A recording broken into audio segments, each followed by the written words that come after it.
પૂજ્ય સ્વામીજી, સૌ આચાર્યજનો અને આમંત્રિત સૌ વૈષ્ણવ ભાઈઓ અને બહેનો, માનવ સંસ્કૃતિની અંદર નદીનું જે મહત્વ છે એ આપણે બધા જાણીએ છીએ અને એટલે જ એને નદીઓને લોકમાતા કહી છે. માત્ર હિન્દુસ્તાનની અંદર જ નહીં, આખા વિશ્વની અંદર માનવ સંસ્કૃતિનો જે વિકાસ થયો છે એ નદીના કાંઠે થયેલો છે. પછી અહીંયા આપણે યમુનાજી હોય, ગંગાજી હોય કે ઇજિપ્તમાં જાય તો ત્યાં નાઇલ હોય અથવા તો મય સંસ્કૃતિ હોય. વિશ્વના કોઈ પણ દેશની અંદર જશું તો આપણે સંસ્કૃતિના વિકાસમાં મુખ્ય જે ભાગ ભજવેલો છે એ લોકમાતા નદીઓનો છે. અને આમ તો આપણો માનવ સંસ્કૃતિની શરૂઆતમાં તમે જોશો ને તો મૂળ બે આપણા વ્યવસાયો, એક કૃષિ અને બીજો છે પશુપાલન. અને આપણી સંસ્કૃતિને, હિન્દુ સંસ્કૃતિને એટલા માટે જ કહેવામાં આવે છે કે કૃષિ સંસ્કૃતિ અને ઋષિ સંસ્કૃતિ. અને મિત્રો, એમાં પણ આખા વિશ્વની અંદર આજે આપણે અભ્યાસ કરશું ને તો જે પુરાણી જે બધી સંસ્કૃતિઓ હતી એ નાશ પામી છે. માત્ર એક હિન્દુસ્તાનની અંદર જ આજે ઋષિ સંસ્કૃતિ જે બચી હોય ને તેનો બધો યશ અહીંયા જે આચાર્યશ્રીઓ જે બેઠેલા છે એને જાય છે.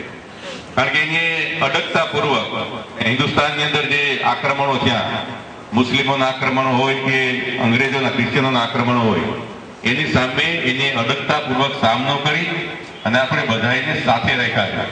એવી આપણી જે હિન્દુ જે સંસ્કૃતિ છે એ લોકમાતાને કાંઠે જે પલપી છે એનો હવે આજે આપણે આઝાદ થયા એના પછી આપણે એનો વિનાશ કરવા તૈયાર થયા. આજે માત્ર યમુનાજી જ નહીં પણ ગંગાજી લ્યો, બ્રહ્મપુત્રા લ્યો કે બીજી કોઈ પણ તમે નદી લેશો ને તો એની કાંઠે જે નગરો જે વસ્યા છે એ બધો કચરો છે એ એમને સીધે સીધો જે કચરો એ આપણે લોકમાતામાં ઠાલવે છે.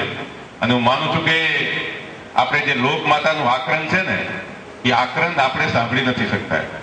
કારણ કે આપણે વૈશ્વિક રીતે પણ તમે જોશો ને તો બ્રહ્માંડની કોઈ પણ વસ્તુ ચેતના વગરની નથી.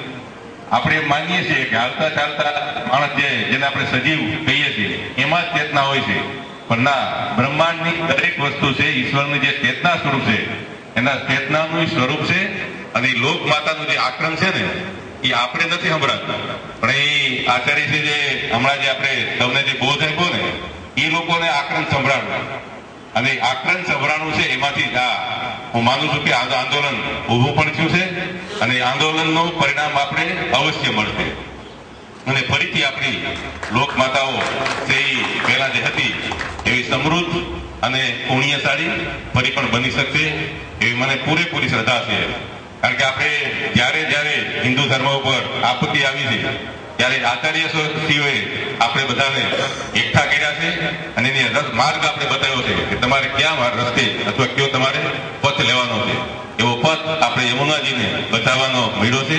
અને આપણે સૌ સાથે મળીને આપણા જે કોઈ સહયોગ દેવાય એ સહયોગ દઈ અને આપણી લોક માતાને માત્ર યમુના માતાજીને જ નહીં પણ બીજી પણ માતાજીઓને બતાવવા માટે આપણે સૌ અગ્રેસર થઈએ એટલું કહીને વિરમું છું.